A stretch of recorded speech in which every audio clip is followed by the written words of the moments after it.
tradition. Mais depuis 2016, avec la loi de 2016 du 8 novembre 2016,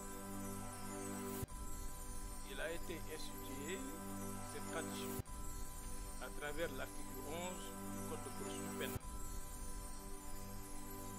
qui prévoit que le procureur de la République peut faire des interventions en relation avec sa hiérarchie pour rendre public par un point de presse des aides objectives d'une procédure. Cela dans le but de prévenir la propagation d'informations parcellaires ou inexactes ou pour mettre fin à un trouble de l'ordre public. L'exercice de cet après-midi a pour but d'éclairer l'opinion publique sur les procédures ouvertes par le parquet financier et le parquet de la République.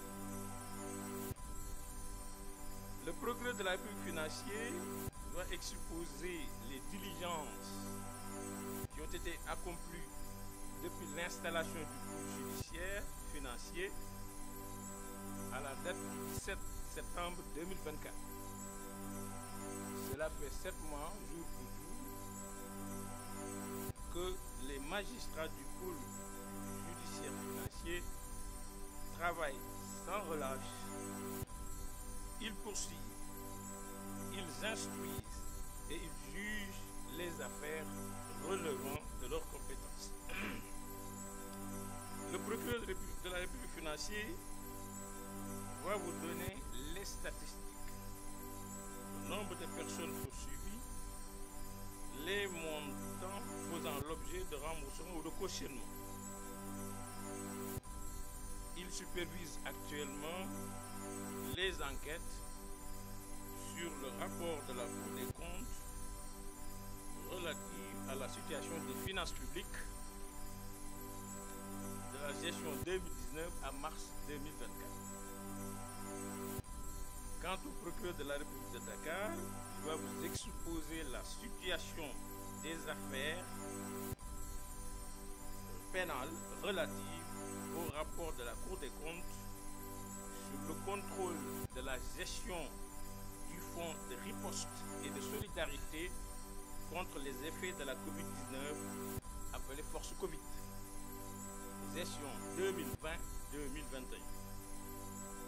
Comme vous l'avez constaté, des arrestations sont en cours, mais il faut signaler que l'exploitation du rapport de la Cour des comptes relative à la gestion donc Force Covid-19, l'exploitation donc de ces rapports a révélé l'implication dans la gestion du fonds Covid de certaines personnes ayant exercé des fonctions ministérielles durant la période considérée et sur lesquelles pèsent de graves présomptions de prévarication des deniers publics.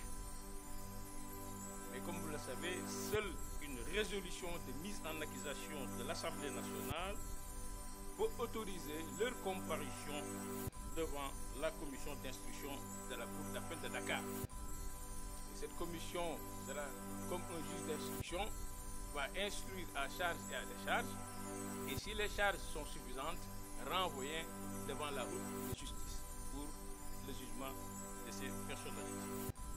Donc, je vais m'exprimer un peu en wolof avant de donner la parole à mes